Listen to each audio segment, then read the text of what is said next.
Again, this is Lucid Motors. So there seems to be a little glitch here on the hubcap. I don't know why it's like that. The noise is just coming from the tires and the tile floor rubbing together.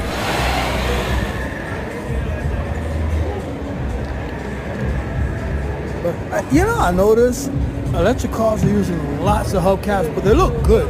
You can't go wrong with them. I mean, they really look good compared to expensive rims, and I'm quite sure these hubcaps are expensive, just as expensive. So I'm concluding with American EV manufacturers that offer premium aero wheel covers. This includes Tesla, Lucid Motors, and Fisker, and Rivian offers a center cap option.